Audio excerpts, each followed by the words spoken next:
Na última semana, um pastor relevante no Brasil falou a respeito da necessidade de atualizarmos as Escrituras. Eu não sei se alguém viu isso, mas isso saiu em várias redes sociais. E ele foi muito enfático na pregação dele, em deixar claro que precisamos atualizar as Escrituras. E logo em seguida, como se não bastasse ele falar disso, ele fala que a Bíblia é insuficiente para as questões contemporâneas. Eu queria só deixar claro para vocês e para quem está assistindo a gente online, eu não sei com quem a gente está falando, a gente nunca tem noção de para quem a gente está falando, mas eu queria deixar claro que não quero dar uma resposta pessoal, eu não desperdiçaria meu tempo de púlpito para isso, de verdade, e nem o tempo de vocês, mas eu quero dar uma resposta a uma agenda, porque existe uma agenda por trás desse tipo de fala. Existe uma agenda que quer relativizar tudo, a nossa fé, o que é família, quer relativizar o que é o evangelho, quer relativizar princípios que são imutáveis, são inquestionáveis, eles não precisam ser atualizados. Uma das frases que mais foi compartilhada nessa semana é uma frase do Billy Graham, que ele diz que a Bíblia ela é mais atual do que o jornal de amanhã. A Bíblia fala de questões que a gente ainda não consegue decifrar. A Bíblia fala de mistérios que os cientistas foram descobrindo ao longo dos séculos. A Bíblia fala de algumas questões, como lá em Jó, por exemplo, que dezenas das perguntas que Deus faz para Jó, os cientistas não conseguem responder até hoje. A Bíblia fala de coisas que naquela época eram atuais e como vão ser até o fim dos tempos. A palavra de Deus, ela não muda. Tem uma citação em que o próprio Deus diz, olha, todas as coisas podem mudar, podem passar, mas as minhas palavras não passarão, diz o Senhor. E eu sei que pode parecer que a pregação de hoje vai ser pesada, e para quem não quer caminhar debaixo da luz, talvez seja, mas para a gente que é apaixonado por Jesus e quer entender o que Ele quer de nós, eu tenho certeza que a gente vai terminar essa mensagem ainda mais incendiado por Ele. Você está comigo? Diga amém. E por isso eu queria pedir pelo menos 50 incendiários junto comigo aqui, de verdade, cada voluntário apaixonado e cada pessoa do time conectado junto. Sabe, eu não quero gastar tempo falando sobre isso, mas eu confesso que por vezes eu escrevi e apaguei esse sermão, mas eu tenho uma responsabilidade como líder dessa comunidade de fé, porque alguém pode estar ouvindo algo completamente deturpado a respeito da palavra e de quem Jesus é e acreditar que isso faz sentido. Heresias sempre fazem sentido se a gente analisa pela perspectiva da lógica, porque uma heresia é um conjunto de verdades com algumas mentiras. Então, se eu falasse para vocês uma mentira que ela é muito descarada, fica fácil da gente identificar. O problema é quando eu falo verdades com algumas pequenas mentiras. Isso é muito sutil e sem perceber a gente abraça, achando que de fato faz sentido. Eu acho que o grande problema da nossa geração, e eu fico triste em ver que não diz respeito só a jovens pregadores empolgados, mas pessoas maduras na fé, é que às vezes a gente está mais preocupado em lacrar com novas revelações do que em ser temente àquilo que Deus já falou desde o princípio. Tem muita gente preocupada em lacrar, e quando você tenta trazer uma nova revelação a respeito de algo que é imutável, é como se só você estivesse enxergando algo que durante gerações ninguém enxergou. E é sobre isso que eu quero falar nessa manhã, sobre o Evangelho. Sabe, é interessante porque falamos da necessidade de atualizar as Escrituras para se adaptar aos tempos modernos. Nada mais é do que deformarmos o Evangelho para ele caber dentro de uma plataforma de militância. Hoje tudo que a gente fala parte do pressuposto de que tem que ser politicamente correto. Então daqui a pouco a gente vai ver movimentos veganos reclamando o fato de Deus não ter aceito a oferta. Quando a gente fala de Caim e Abel, ele aceita a oferta de carne e gordura e ele rejeita a oferta de legumes e verduras. A gente está chegando num ponto tão crítico que a gente não pode falar sobre sexualidade a respeito da luz da Bíblia, porque isso vai ferir alguma militância. A gente não pode falar de sacerdócio a respeito da luz da Bíblia, porque isso vai ferir alguma militância. A grande verdade é que a gente precisa, em tempos modernos, entender quem a gente preocupa em agradar e quem a gente preocupa em nos combater. Desculpa, mas eu prefiro ser perseguido por falar a verdade do Evangelho do que ser aceito em meio a militâncias sociais. Faz sentido? Então a minha preocupação é que tipo de evangelho acessível vai ouvir daqui a 15 anos se nós não combatermos coisas tão sutis como essa se levantando no nosso meio hoje. que tipo de evangelho o Benício vai pregar daqui a alguns anos, se isso fizer parte da construção da cosmovisão de toda uma geração. Eu já preguei sobre isso há 2 anos atrás, talvez eu tenha falado sobre isso aqui no início da igreja, mas eu quero lembrar para talvez quem nunca tenha ouvido. A forma como a gente enxerga o inferno hoje, esteticamente falando, o inferno com o diabo vermelho, com uma cauda, a forma como a gente enxerga essa estética foi construída a partir da visão de um homem. Existe um livro chamado A Divina Comédia de Dante, que foi escrito há séculos atrás, e o autor falava a respeito da viagem de um personagem pelo inferno, e ele falava inclusive a respeito do purgatório, algo que tempos depois foi assimilado por uma religião cristã. O que eu quero compartilhar com vocês é que a forma como a nossa geração e gerações antes da nossa enxergam o inferno foi construída por conta de um livro que alguém escreveu. E talvez você vai dizer, André, mas o que isso tem a ver com a minha jornada de fé? A gente tem que partir de um pressuposto. Se a forma como enxergamos o inferno foi desenhada pela imaginação de alguém, quem garante que a forma como nós enxergamos Jesus e os céus também não foi? Movimentos durante gerações tentaram reescrever a história e dizer como Deus é, como Jesus é e como as coisas são. É por isso que você pode ter visto, ou quem sabe até tem na tua casa, um quadro de um Jesus loiro, de olhos azuis, quando na verdade não tem nada a ver com quem Jesus era. Jesus tinha uma pele marcada pelo sol, a origem genética dele não tinha nada a ver com a origem europeia dos pintores que pintaram a respeito dele séculos depois. Então o que a gente precisa entender é que a gente pode estar em busca de um Jesus evangélico, ou um Jesus católico, ou um Jesus fabricado, ou pior, um Jesus militante que é tão deformado por abraçar cada uma dessas verdades que acabou se tornando verdade nenhuma. Paulo diz que ou vivemos pela lei ou pela graça, porque se misturamos a lei com a graça é como lei nenhuma e como graça nenhuma. Então a gente tem que entender que tipo de Jesus nós estamos buscando, o Jesus evangélico ou o Jesus bíblico, histórico. Porque o Jesus bíblico, ele não era alguém rebelde. Tanto que ele diz, de quem é a imagem que está na moeda? É de César. Então dá a César o que é de César e dê a Deus o que é de Deus. É necessário que se pague impostos? Vamos pagar impostos. Ele não levantou uma rebelião para que não pagassem impostos contra o Estado. Mas quando eram questões de princípios do reino, ele também não negociava. Então, caminharmos debaixo da revelação desse Jesus histórico significa nós não negligenciarmos princípios eternos. Não significa a gente ser um rebelde sem causa, mas também significa a gente não se curvar àquilo que não é certo, só porque agora é socialmente aceito. Banheiros de gênero em escolas no Brasil, a nossa filha estava estudando, e eu sei que o que eu vou falar pode acabar repercutindo de uma forma negativa, mas eu preciso zelar mais pelo aquilo que a gente está construindo como comunidade de fé, do que com a preocupação com alguns poucos ou muitos haters na internet. Eu não tenho nada contra a questão da sua opção de gênero, mas eu tenho tudo contra o fato de termos que deformar o que nós cremos como evangelho, a ponto disso se adaptar àquilo que você crê como sexualidade.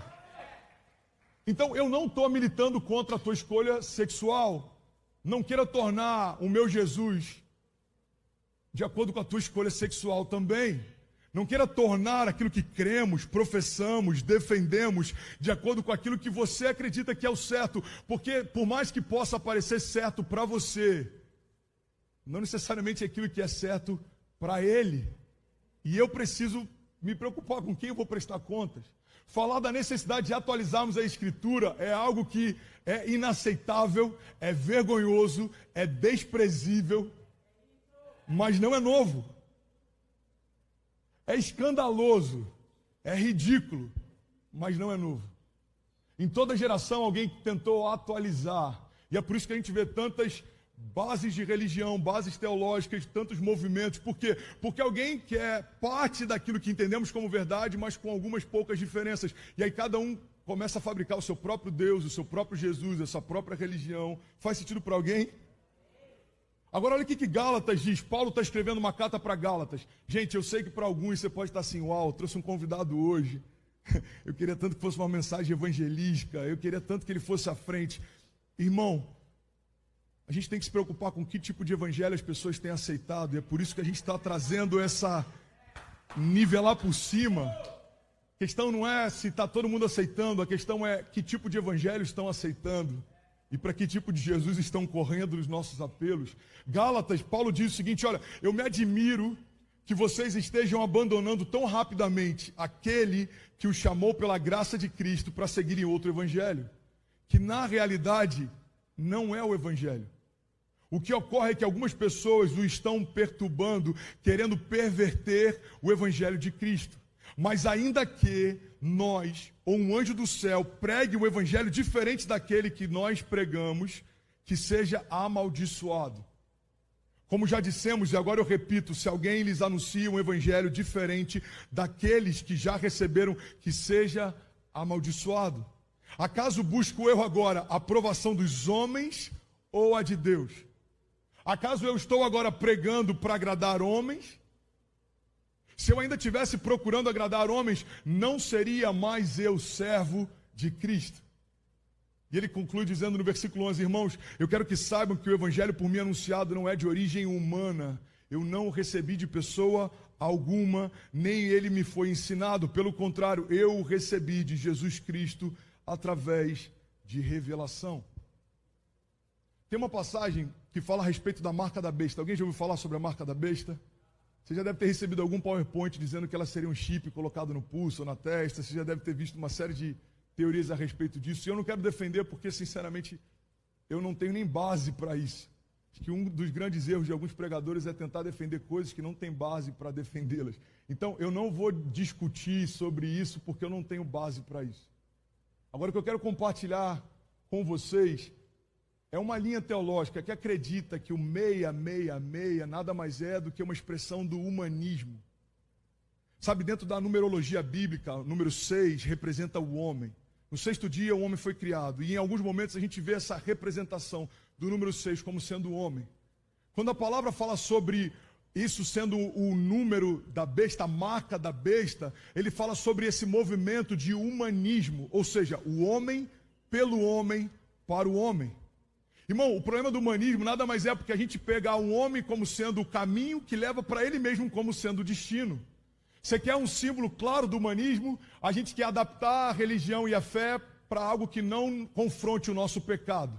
A gente quer adaptar o gênero para algo que não confronte os nossos desejos e prazeres. A gente quer adaptar tudo de acordo com aquilo que a gente acha que é certo. O humanismo nada mais é do que tirarmos Deus do centro da construção da nossa história e colocarmos a nós mesmos.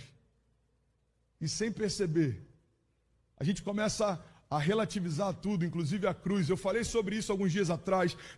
Tem uma citação do Francis Chan, que ele fala que a gente está entendendo que carregar a nossa cruz nos tempos modernos significa pagar as nossas contas, continuar indo às nossas comunidades de fé no final de semana, mesmo enfrentando alguns problemas ao longo dela. Significa enfrentarmos problemas como perdemos o emprego ou temos dificuldades financeiras.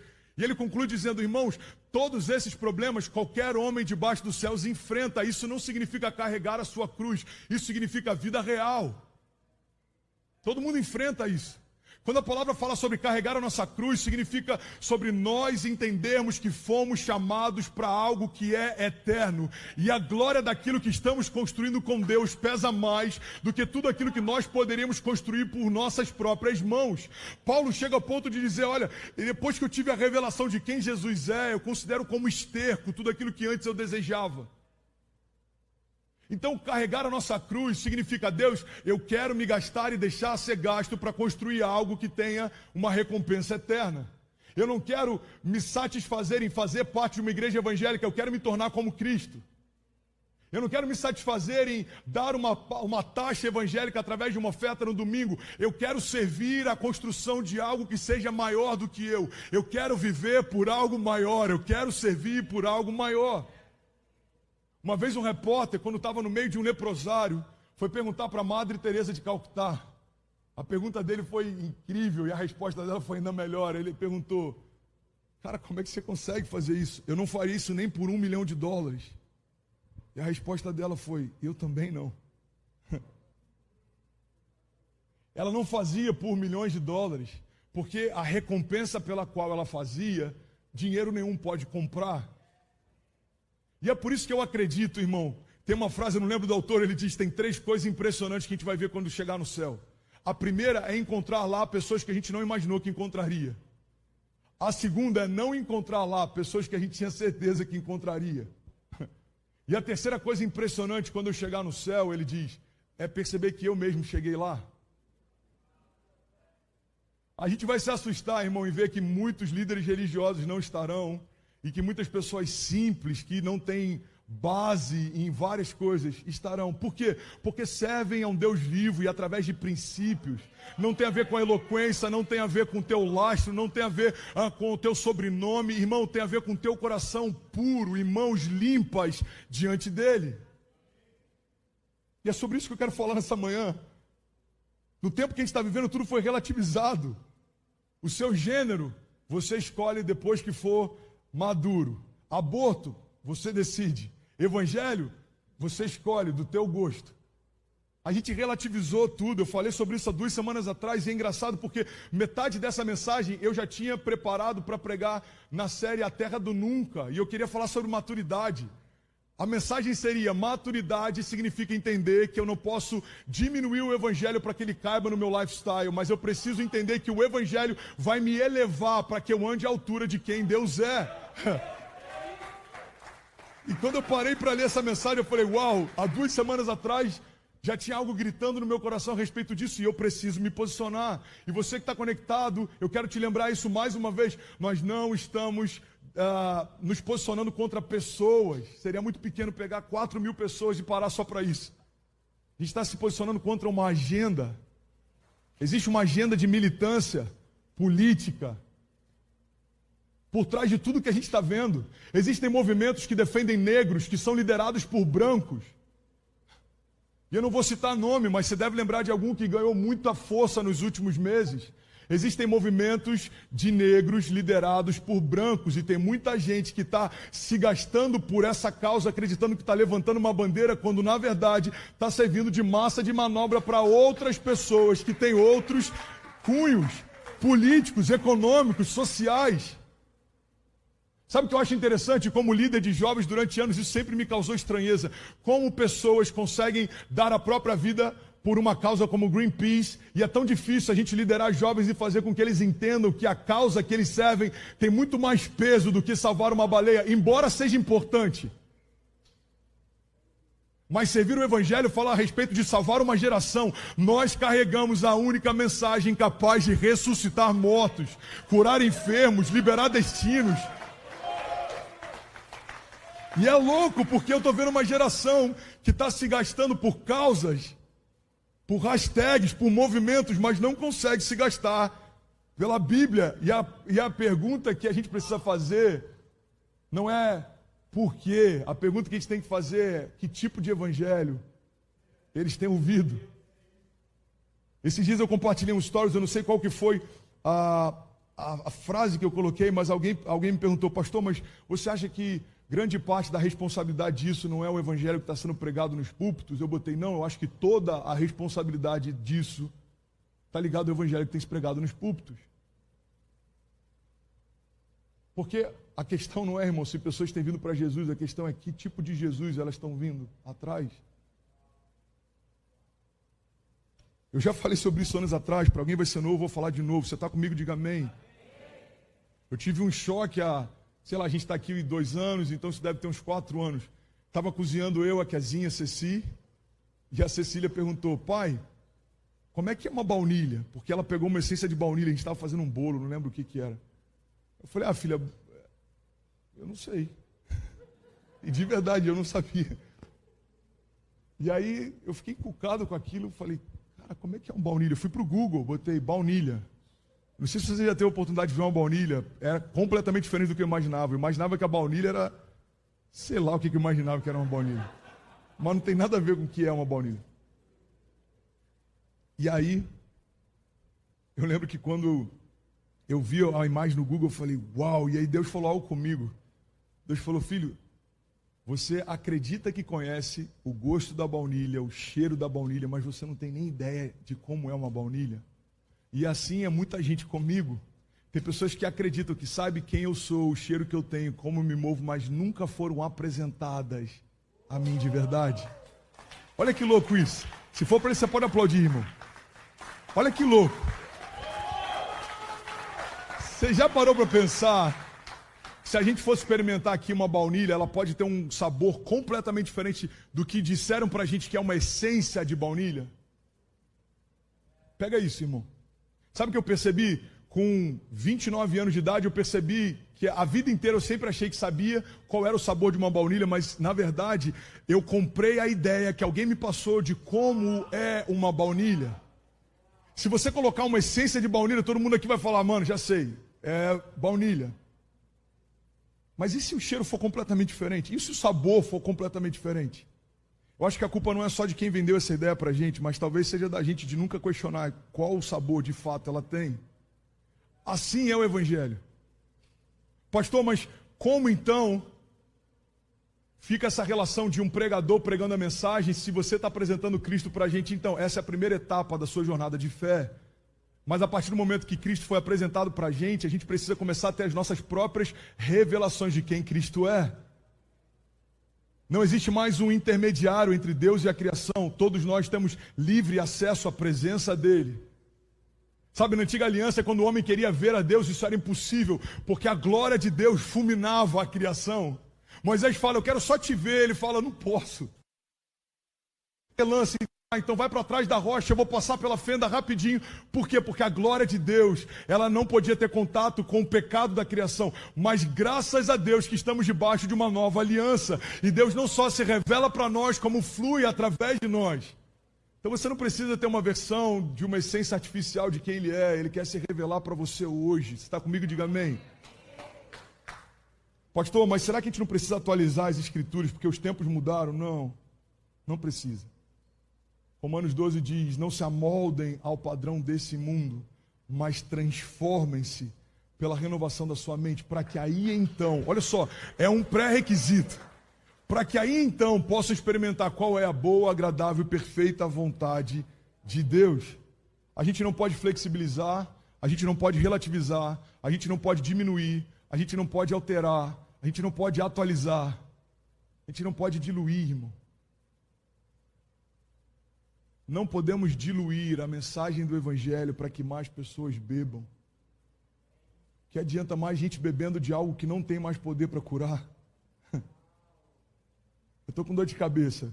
Toma então tantas gotas de sei lá o quê. O que toma para dor de cabeça? Me ajuda aí, Marcinho. Hã? Motrin? Dorflex, ok.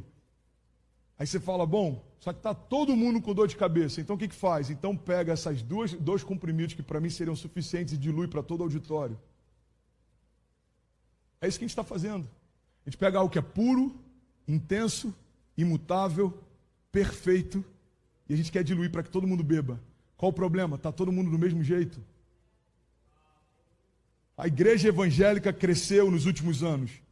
A pergunta é, o reino tem expandido na mesma velocidade que as igrejas, que os templos, que o número de cadeiras?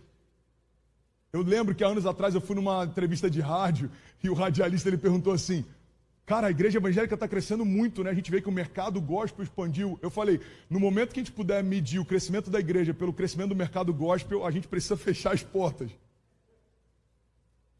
Porque se for falar de mercado gospel, a gente entra em outro parênteses aqui que dava pano para manga. Eu não quero ficar chovendo no molhado, falando no óbvio, mas todo mundo aqui já sabe que tem músicas que não são cristãs, que carregam mais princípios cristãos do que muitos louvores gospel. Todo mundo já está atualizado nessa parte. Ok, eu acho que isso poderia ser atualizado. A gente precisa atualizar a cultura como comunidade de fé, e não a escritura.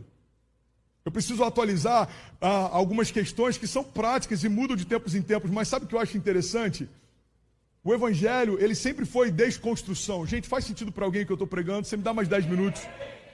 Eu sei que pode parecer incômodo, mas a gente precisa falar disso hoje. Senão a gente vai ter que falar dos problemas por não ter falado disso daqui a alguns anos.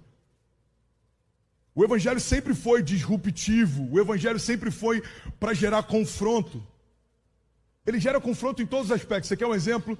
A santidade de Deus confronta o nosso pecado. A graça de Deus confronta a hipocrisia da religião. O escândalo da graça de Deus, a ponto de um Deus que tem toda a glória, se despir dela para salvar a criação que ele mesmo gerou, isso também foi escândalo para os religiosos.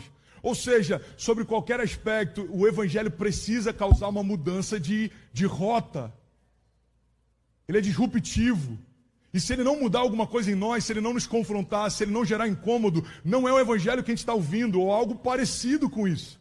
O evangelho, ele confronta o nosso caráter. Eu lembro que antes de eu ser consagrado a diácono, eu lembro que para mim foi tipo, uau, eu vou ser consagrado a diácono. Eu lembro do temor que me envolveu. Eu fui numa loja lá em Cabo Frio, eu falei, qual que é?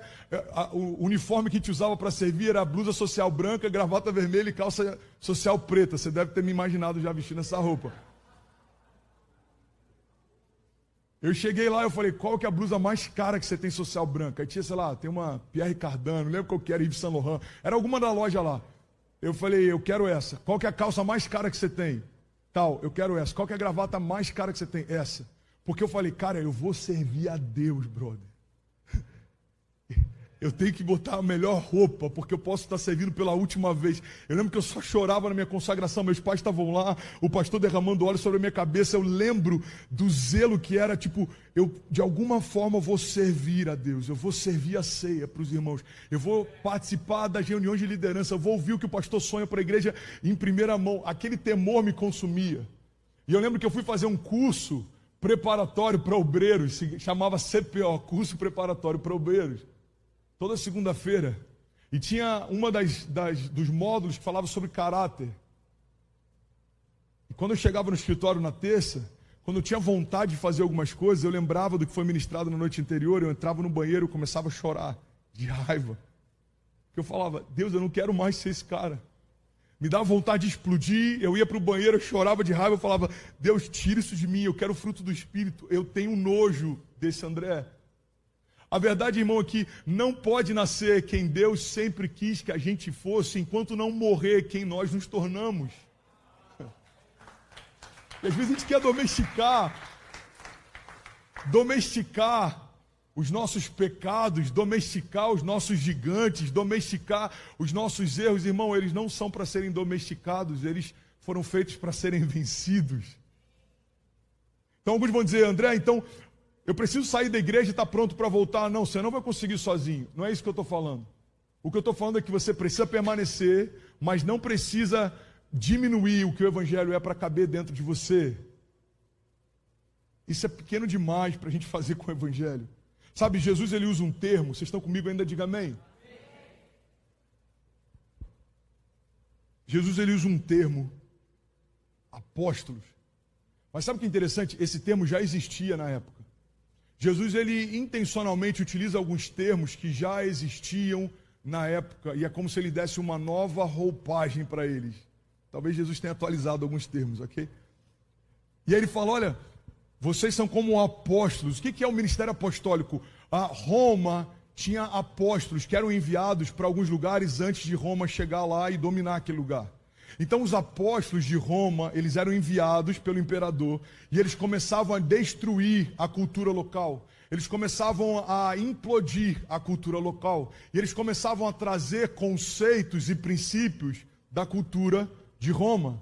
Então quando o reino vinha, quando o império vinha, a cultura de Roma já estava muito assimilada entre eles e era menos traumático a forma como eles iriam assumir aquele lugar.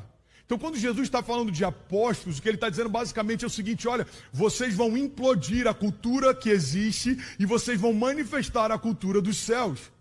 O ministério apostólico, que é exatamente o que nós estamos fazendo em Miami, que é exatamente o que cada um de nós foi chamado por Deus para estabelecer, o ministério apostólico, ele não negocia com a cultura que existe, mas ele impõe a cultura dos céus. Essa é a oração do Pai Nosso, seja feita a tua vontade, assim na terra como já é feita nos céus. Então a missão apostólica nada mais é do que não perguntar o que o mundo acha que é certo, mas revelar aquilo que Deus diz que é certo. Como que a gente vai alterar isso? Confrontando? Não. Manifestando. Porque se você chegar para alguém que discorda de você e confrontá-lo, você não vai ganhar ele. Você só vai ficar cada vez mais distante. E é isso que a religião fez por muito tempo. Por não concordar, confrontou, afastou, repeliu. Irmão, a gente precisa entender, e eu estou quase concluindo aqui, que o chamado que Deus tem para nós é para que nós sejamos a manifestação plena daquilo que pregamos. Deus não quer que a gente pregue mensagens, Deus quer que a gente se torne a mensagem. Isso em todos os sentidos. Então, se você quiser me cobrar, por exemplo, pastor, você pode ser utilizado como exemplo em tudo? Ainda não. E é por isso que a gente ainda não foi arrebatado. Tem várias coisas que eu estou caminhando e em várias delas sou pior do que a maior parte de quem está aqui. Mas como eu me torno uma mensagem? Com esse descontentamento com quem eu sou e essa busca em me tornar quem Deus quer que eu seja. Então, se você for falar sobre servir, eu tenho tentado ser alguém que eu estou esquecendo o termo, alguém que não tem como você questionar, alguém que é, mas não é inquestionável, mas enfim, irrepreensível, obrigado. Alguém irrepreensível. Ontem eu fui o primeiro a chegar no mutirão e fui, junto com a galera, o último a sair. Eu estou cansado, machuquei minhas mãos ontem na chave inglesa debaixo do ônibus. Eu fui dormir há poucas horas, preparei a mensagem para trazer hoje, mas eu entendo o seguinte: se Deus me permitir que esse seja o último culto, como eu ofereci para Ele o meu melhor pela última vez? Então eu vou chegar em casa, Cecília precisa de atenção, Kezinha quer atenção, Benício quer atenção. Então eu tenho que ser o melhor pai dentro daquilo que eu posso, que eu consigo. E eu tenho que prover para a minha casa. E eu tenho que ser fiel às Escrituras. E eu tenho que ser liberal e generoso com as minhas ofertas. São princípios que Deus me convidou a fazer e eu não posso ministrá-los para você se eu não desejar vivê-los também. Faz sentido? Diga amém. Então quando o Evangelho nos convida a se tornar a mensagem, não tem a ver com sermos bons em discursos ou sermos eloquentes em palavras. E é por isso que tem muita gente sendo levada por enganos, inclusive da atualização, porque o discurso faz sentido, as palavras são eloquentes, a base cultural e os diplomas que algumas dessas pessoas carregam dão para eles um peso e um ar de intelectualidade. Mas eu tenho um pé atrás com todo intelectual que questiona algo que é tão simples de entender. Porque se Jesus quisesse intelectualizar a palavra, crianças não entenderiam e desejariam andar perto dele. Se Jesus quisesse hipermeabilizar o Evangelho, pecadores não desejariam estar perto dele. Jesus sempre foi extremamente acessível, mas ele não mudou quem ele era por conta de quem estava perto dele. Judas traz Jesus, eu estou sendo bem rápido e objetivo para a gente finalizar. Alguém está recebendo? Diga amém. Judas traz Jesus. Ele acaba de entregar Jesus para os soldados, e os soldados dizem, isso eu acho poderoso, essa chave. Jesus, ele tem essa graça de tornar quem anda perto dele parecido com ele, a ponto dos soldados não saberem quem era Jesus e quem eram os discípulos. Então ele fala, olha, a gente não sabe quem ele é, porque todo mundo que anda perto dele se torna parecido com ele. Como é que você pode apontar ele para a gente? Judas fala, já sei, eu vou dar um beijo nele. Aquele a quem eu beijar, esse é Jesus. Eles falam, tá bom, combinado. Quando Judas chega, Jesus sabe a sentença que Judas está trazendo. Mas você sabe como que Jesus recebe Judas? Chamando de amigo. Amigo, com um beijo você trai o Filho do Homem. O que a gente aprende com Jesus, até inclusive momentos antes da sua morte, é que a falta de caráter de Judas não mudou o caráter de Jesus. A falta de santidade de quem rodeava Jesus não alterou a santidade de Jesus. Semana passada eu pontuei sobre isso. Naquela época, por isso que Jesus era uma falha no sistema, ele era disruptivo. Naquela época, um sacerdote não andava próximo de algo morto e muito menos tocava em algo morto, porque eles acreditavam que quando você toca em algo impuro, você se torna impuro também. Jesus, ele muda essa lógica. Ele chega diante daquela menina morta, coloca as mãos sobre ela e ela ressuscita. Ele chega próximo de Lázaro, chama para fora e ele vai, porque Jesus está estabelecendo um princípio. E aí que caminha a relação entre a santidade de Deus e a forma como ele afeta todos os lugares por onde chega. Esse princípio é, eu não me torno o que eu toquei, mas aquilo que eu toquei se torna quem eu sou. Isso é Evangelho. O Evangelho pode entrar em qualquer lugar, porque os lugares que são tocados pelo autor da vida se tornam vivos também. O Evangelho não faz acepção de cor, de escolha, inclusive sexual, porque se você se abre para a verdade do Evangelho, ela transforma radicalmente quem você é. O grande problema, e eu estava me arrumando hoje pensando nessa loucura, nessa analogia. Vocês estão comigo ainda? Olha que louco. Nos dias de hoje, se a gente visse Jesus crucificado, existiriam tantas frentes militantes para impedir o sacrifício. Alguns iriam impedir porque ele estava nu ou seminu, e aquilo ali é um atentado ao pudor. Alguns iriam impedir porque pode ser um ataque de raças. Alguns iriam tentar impedir por uma série de outros fatores. A grande verdade é que o sacrifício de Jesus seria limitado hoje por conta de militâncias. Seria limitado por conta de militâncias. E sabe o que é interessante? Se dependesse de alguns de nós e do nosso pensamento atualizado hoje, talvez a gente diria, Deus não precisa matar ele. A gente já entendeu o recado. Mas a loucura do Evangelho, pega essa chave, irmão. Não foi Deus poupar Jesus depois que ele estava sofrendo na cruz. A loucura do Evangelho foi Deus ressuscitar Jesus depois que ele morreu na cruz. A base do Evangelho é essa ruptura onde existe uma morte do antigo e a ressurreição para o novo. A base do Evangelho, ela é disruptiva porque precisa morrer quem eu me tornei para que nasça quem Deus sempre quis que eu fosse. A base do Evangelho precisa ter a cruz, porque a ausência da cruz significa a ausência de ressurreição. Então tem muita gente que está frustrada porque entendeu algo errado a respeito do Evangelho. O Evangelho não veio para melhorar você. Deus não quer que você se torne uma versão melhorada de quem você é. Deus quer que você se torne uma versão única de quem Ele sempre quis que você fosse. A gente quer só que Ele melhore. Melhorar quem somos é como uma maquiagem. Pode até impressionar a estética de quem vê, mas não muda quem está debaixo daquelas camadas de cores e produtos. A Kezinha pode botar uma base e o rosto ficar mais claro. Ela pode botar uma sombra e as pálpebras ficarem de outra cor. Mas isso, na verdade, depois que ela passa o demaquilante, a gente percebe que ela continua sendo quem sempre foi. O Evangelho não é estético, o Evangelho é genético. Ele quer transformar escravos em filhos. É mudança, é ruptura, é transformação. Não desejo mais o que eu desejava, não faço mais o que eu fazia, não sou mais quem eu era. Filipenses, Paulo diz aos Filipenses, mas o que para mim antes era lucro, eu passei a considerar como perda, por causa de Cristo.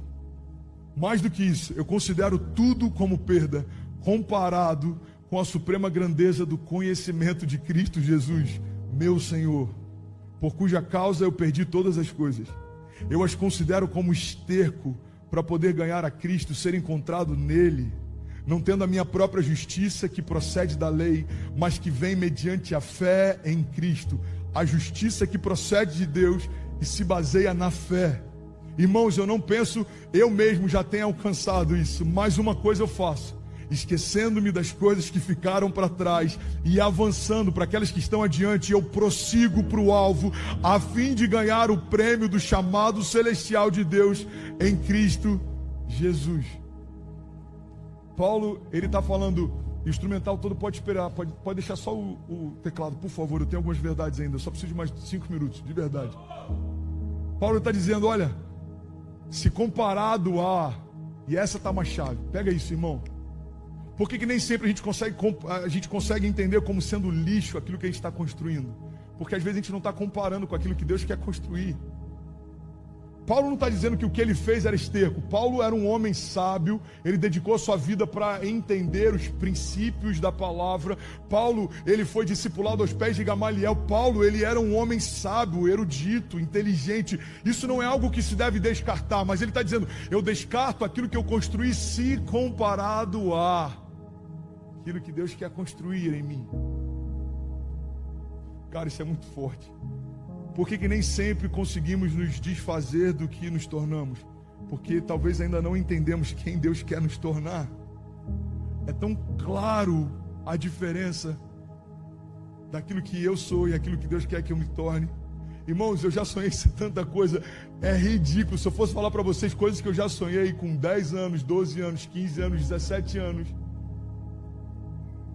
Esses dias o pastor André falou, eu quero que você dê o testemunho na escola de liderança online que eu estou fazendo. E eu quero que você fale sobre tudo que Deus fez desde que você começou a liderar jovens.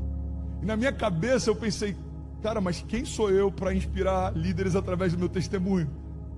Aí ele falou, Fernandes, você está liderando uma igreja num ministério internacional. Fernandes, vocês começaram isso com GC, a igreja está tocando milhares de pessoas toda semana. Essa história precisa ser contada. Às vezes você tem que ouvir de fora para perceber o que Deus está fazendo. E eu falei, uau, eu lembrei daquele zelo em comprar o meu primeiro uniforme para servir como diácono. E aí você vai lembrando como um filme que vai passando na tua cabeça, momentos que você está se dedicando para construir algo, e você vai percebendo que tudo aquilo que um dia você sonhou é como esterco, se comparado àquilo que Deus sempre sonhou para você. Tem um vídeo, e eu esqueci o nome agora, mas vocês vão me ajudar a lembrar. Elvis, lembrei. Tem um vídeo do Elvis, que ele entra num show. Lembrei disso do nada agora, vai fazer sentido para alguém. Quando entra algo do nada assim, do nada eu recebo uma mensagem. Cara, você falou que era do nada, mas você não tem noção do que Deus fez. Então, quem sabe vai ver um testemunho através disso. Teve um show do Elvis que ele entrou e estava todo mundo gritando, rei, rei, rei. E ele se constrangeu, virou de costas e falou, só há um rei. O nome dele é Jesus. E ele começou a cantar um hino que ele cantava desde criança. Sabe, eu imagino que em algum momento homens como esses foram confrontados com aquilo que já tinham ouvido a respeito do que Deus faria e tudo que estavam construindo. Por que tantos homens de sucesso enfrentando depressão? Por que tantos homens de sucesso tirando a própria vida? Por que tantos bilionários tirando a vida quando se tornam milionários? Por que tantos cantores com crises no casamento não conseguem se manter fiéis a uma só mulher, mesmo sendo linda e tendo filhos lindos e tendo tudo que o dinheiro pode comprar e tendo todo o conforto? Por quê? Porque não existe nada mais vazio do que um sucesso sem propósito. Você pode ter uma casa tão grande a ponto de precisar andar de carrinho elétrico para chegar até o final dela, mas não tem a ver com a dimensão das paredes da casa. Tem pessoas simples, felizes, completas, plenas, porque na sua simplicidade encontraram seu verdadeiro eu. Tem tantos livros que eu poderia citar. O Impostor que Vive em Mim, Brennan Manning é um autor que fala muito sobre isso. Irmão, a gente precisa entender que existem alguns mecanismos de sabotagem que a gente coloca dentro da gente. Tudo que Deus quer fazer é desativar isso e revelar para a gente quem a gente realmente é. Quando Paulo fala, eu considero como esterco, talvez...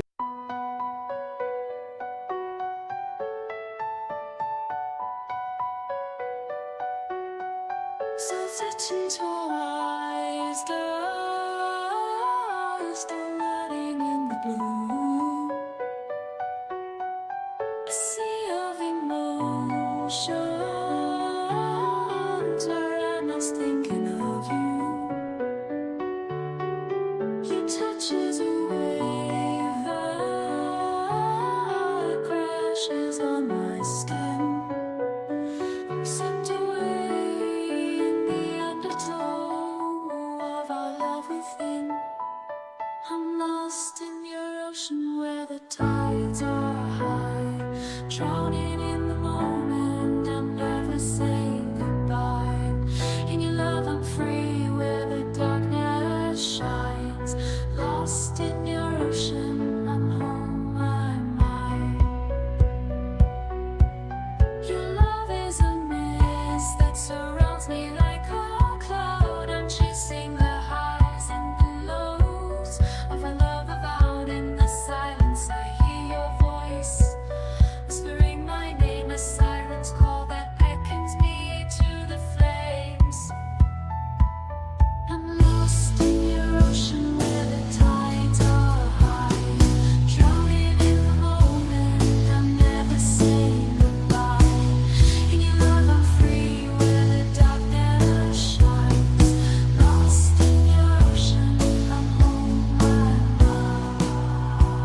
alguns grandes homens vão falar: cara, mas Paulo fabricava tendas.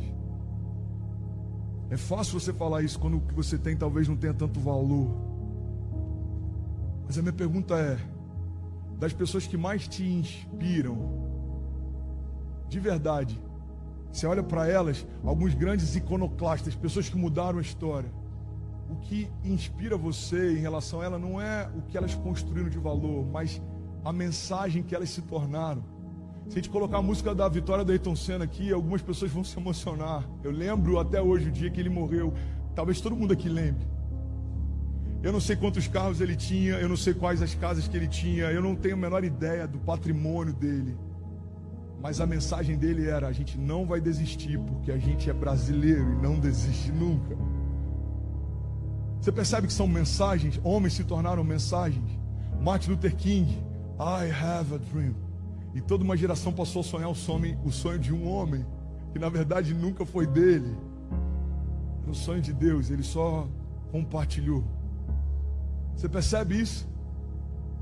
Silvio Santos, alguns aqui talvez gostem, outros amem. Eu sou apaixonado pela história e pelo que ele representa. Alguém que era um vendedor no meio da rua se tornou dono de uma emissora. Ele disse uma vez: porque as televisões não me davam espaço, eu criei uma. Ele é uma mensagem. E tantos outros se tornaram uma mensagem.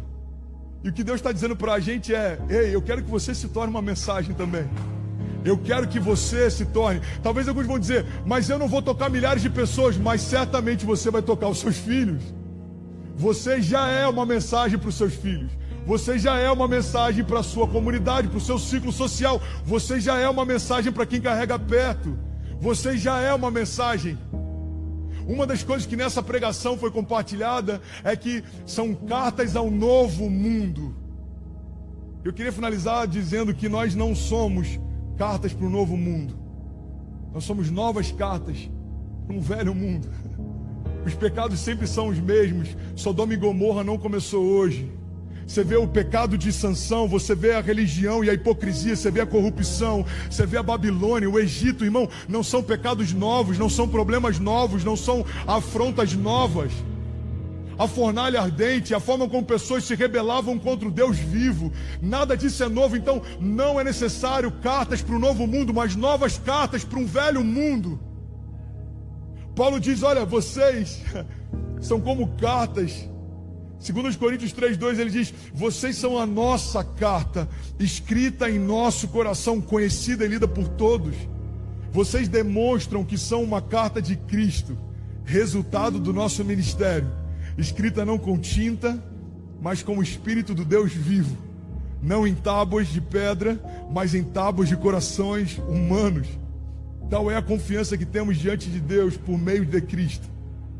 Não que possamos reivindicar qualquer coisa com base nos nossos próprios méritos, mas a nossa capacidade vem de Deus. Ele nos capacitou para sermos ministros de uma nova aliança, não da letra, mas do Espírito. Pois a letra mata, mas o Espírito vivifica. Isso é uma carta viva, irmão, passeando por Miami. Isso é uma carta viva, passeando pela Flórida. Pega essa chave. Isso é uma carta viva, passeando pelas nações. Mas antes de você sair de casa e passear pelas ruas, você está passeando na sala da tua casa. Seus filhos estão te lendo, tua família está te lendo. Sabe um princípio básico de toda carta que a gente precisa entender e considerar? As cartas, elas não falam. As cartas precisam ser lidas. Eu nunca recebi uma carta da FPL falando: olha, se você não pagar até amanhã, a gente vai cortar a sua luz. Uma carta nunca falou comigo. Você precisa abri-la, você precisa ler. Quando Paulo está dizendo vocês são cartas, ele está dizendo: pare de falar e deixe as pessoas lerem você. John Stott diz: olha, o motivo pelo qual o nosso evangelho fracassa muitas vezes é porque não parecemos com Cristo que professamos. Paulo está dizendo: deixa o mundo ler você. Você é a Bíblia que o mundo lê. Você é a Bíblia que o mundo lê. A gente fala para todo mundo: Jesus é suficiente. As pessoas não acreditam no que você fala, as pessoas acreditam no que você vive. Quando pessoas veem a gente em paz, mesmo em meio a crises, isso gera um bug na mente de muita gente. Eu lembro que quando eu estava internado, pessoas iam me visitar. Eu fiquei 35 dias internado. Alguns iam me visitar e quando chegavam lá, Mano, mas você está bem, você está feliz, você está... Eu falei, eu prego sobre fé. Você queria que eu vivesse como quando a doença chegou na minha casa? É fácil falar de um Deus que cura doenças. O problema é quando a doença é com a gente. É fácil falar para os nossos amigos que Jesus é o caminho. O problema é quando é a gente que está perdido. Então eles não vão acreditar quando você diz que Jesus é o caminho. O que eles vão ser impactados é quando eles perceberem, irmão, ele encontrou o caminho. Esse cara está diferente. O mundo não vai acreditar quando a gente falar que existe uma paz que excede todo o entendimento, até que essa paz transforme os nossos dias. Deus quer nos tornar mensagem, irmão.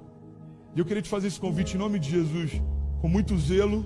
Eu estou compartilhando essa pregação, porque eu preciso dar uma resposta à comunidade de fé que eu lidero. A palavra não precisa ser atualizada. Isso é uma anátema.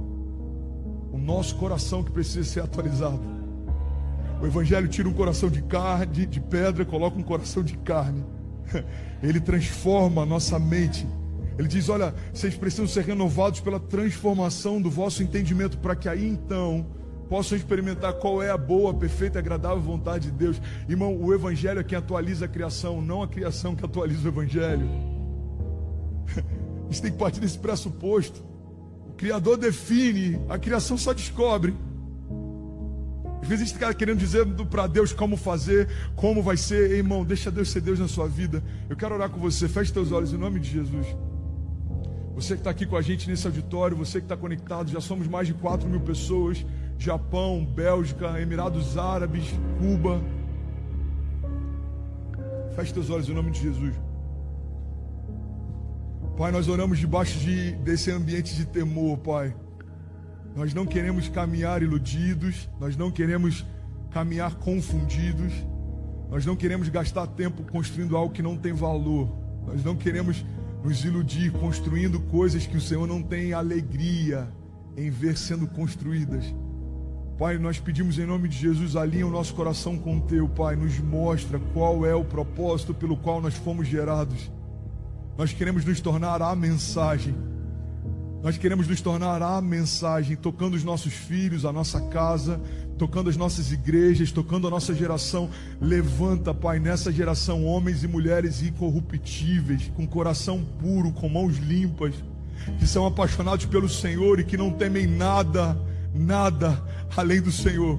Homens que não retroagem, nem se tornam covardes quando alguém tenta falar mais alto ou calar a voz dele. Eu oro por uma geração ousada, como a Tua palavra diz, o Senhor não nos deu espírito de covardia, mas de poder, amor e equilíbrio. Nos dá sabedoria, Pai, para combater tudo que se levanta, todo sofisma, toda mentira revestida de intelectualidade, toda mentira revestida de militância, de zelo. O nosso zelo pela Tua palavra nos consome, nada mais. O zelo pelas Tuas coisas nos consome, nada mais. Levanta homens e mulheres sábios, dá sabedoria àqueles que pedem, como a Tua palavra diz, aqueles que pedem, o Senhor dá sabedoria livremente. Dá sabedoria a homens e mulheres, a líderes, para falarem, para articularem, para construírem uma agenda dos céus que impacta a terra. Nós declaramos em nome de Jesus falida toda agenda e toda militância que tenta destruir princípios da igreja, da família, princípios em relação a quem o Senhor é, o que o Senhor deseja de nós. Nós declaramos os nossos filhos guardados, os pés deles guardados para que sequer tropecem em pedra alguma. O Senhor guardando os nossos filhos, guarda essa geração, Pai. Toda geração que se levantou, o inferno tentou abater antes deles se posicionarem. Nós declaramos os nossos filhos não, a nossa casa não, a nossa família não, hoje não. Nós declaramos em nome de Jesus, Pai, o Teu sangue é suficiente para nos cobrir, para nos guardar, para nos lavar, para nos santificar. Nada precisa ser acrescentado. Nós declaramos, Jesus, nada precisa ser removido. A Tua palavra é santa, é imutável, é única, é incomparável, ela é invencível. Nós nos curvamos diante da Tua sabedoria. O Senhor é antes de todas as coisas, permanece depois de todas elas. O Senhor sabe o que nós não sabemos, o Senhor pode o que nós não podemos, o Senhor faz o que nós não fazemos. O Senhor já era antes de nascermos, permanece depois de partirmos. O Senhor é Deus, é Senhor, é Salvador. O Senhor é Alfa e Ômega, princípio e fim. O Senhor é Yeshua. Yeshua Hamashia, Jeová Jireh, o Deus que provê, Jeová Rafa, o Senhor é o Deus que vence batalhas, é o Deus que confunde os nossos inimigos, o Senhor é o Deus que nos mantém de pé, mesmo quando tudo tenta nos abater, o Senhor é o Deus que confunde aqueles que vêm contra nós e faz que por 7 caminhos eles fujam. O Senhor é refúgio e fortaleza, socorro presente na hora da angústia. O Senhor é o nosso oásis em meio ao deserto. O Senhor é a nossa carta de alforria em meio à escravidão. O Senhor é um grito de liberdade que ecoou desde o inferno há anos atrás, quando o Senhor disse: vem para fora. Nós fomos, nós aceitamos esse convite. Cada homem e mulher de pé hoje, Pai, é porque em algum momento o Senhor nos chamou para fora e nós aceitamos esse convite. Nós amamos porque o Senhor nos amou primeiro. Nós temos fé porque o Senhor tem nos acrescentado. Tudo que temos é teu. O fôlego que carregamos, o Senhor quem deu.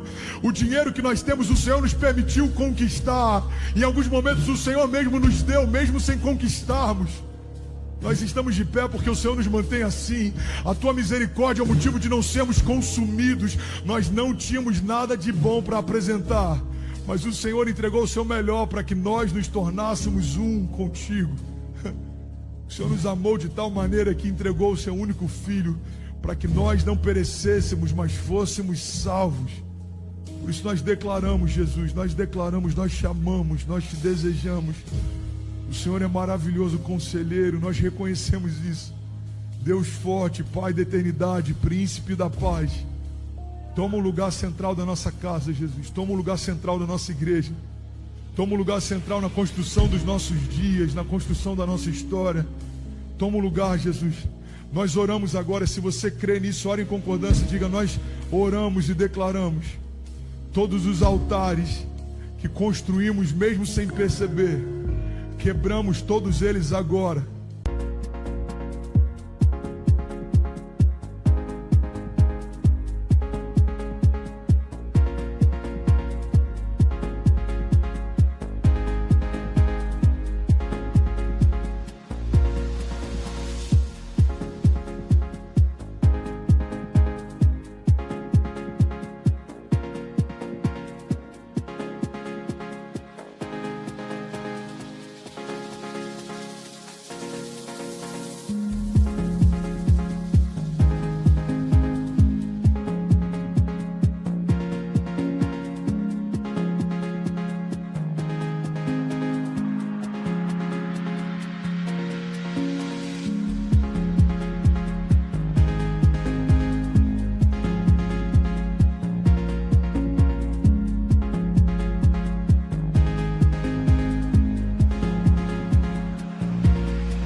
Só há espaço para o Senhor no centro do nosso coração. Todo altar de vaidade, de promiscuidade, toda essência de pecado que tem nos impedido de romper. Pai, tudo aquilo que para nossa carne é bom, mas tem roubado de nós um destino eterno. Tudo aquilo que para os nossos dias parece bom, mas tem roubado de nós o que o Senhor tem preparado, nós rejeitamos agora. Toda corrente que nos impede de romper seja quebrada. Toda cadeia, seja ela na mente, seja ela nas emoções, que seja rompida. Toda mentira que seja exposta, traz luz aos nossos dias.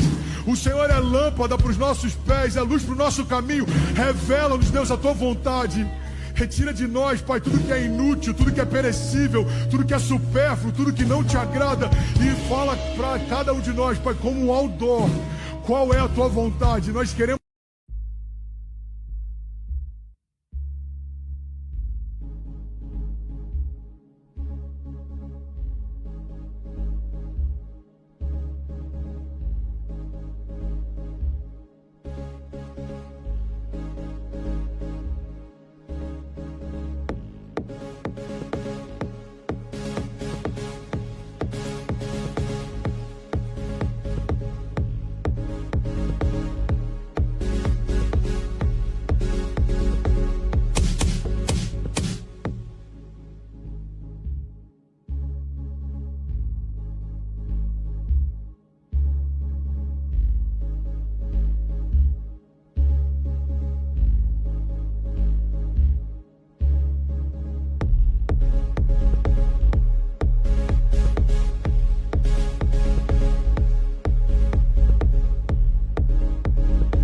caminhar até que ela se cumpra.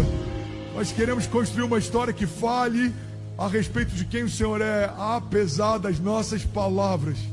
E eu abençoo, Pai, cada casa agora, em nome de Jesus, cada família nesse auditório, cada família representada, cada família conectada, Pai, nos 4 cantos do mundo, nós declaramos em nome de Jesus. Se você crê nisso, declare comigo e diga: nós declaramos em nome de Jesus, para o céu ouvir, para a terra ouvir e para todo o inferno ouvir. Diga: o sacrifício de Jesus foi suficiente. Diga: a palavra de Jesus, diga, ela é suficiente. Diga: e todos os dias da minha vida eu serei consumido por ela. Diga: eu declaro que não vivo mais eu, mas Cristo vive em mim. E começam hoje os melhores dias da minha vida, em nome de Jesus. Amém, amém e amém. Se você crê nisso, você pode ficar de pé no seu lugar, você pode aplaudir a Ele, você pode dar um grito de liberdade.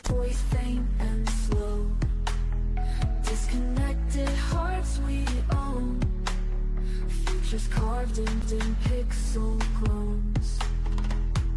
Feels so wrong but feels so right.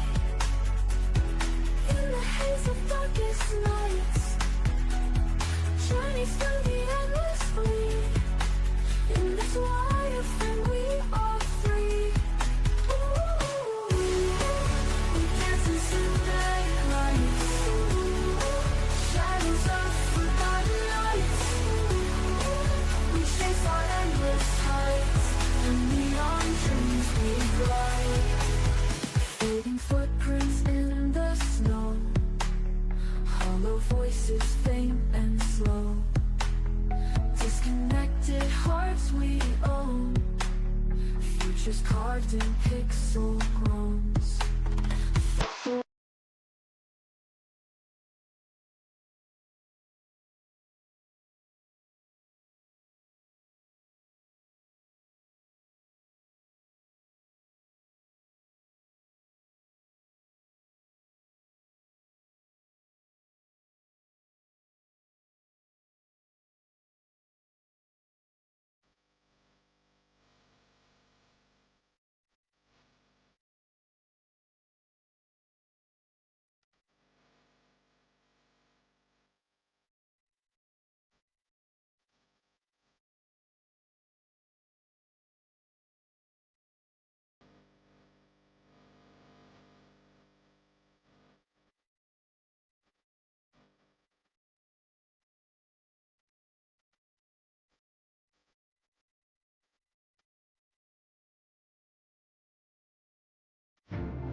Lights flicker, ghostly glow, raindrops pavement, echoes in the alleys, mystery haunts dreams, voices whisper secrets, wind carries scars, hollow hearts beating in the cold dark streets.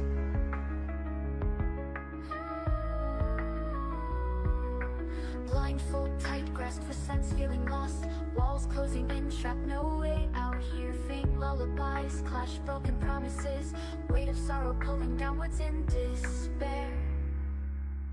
Can you hear me calling from the void? Heartbeats synchronized like clockwork shattered, phantom echoes bouncing back into the black. Haunted melodies, no escape from the track.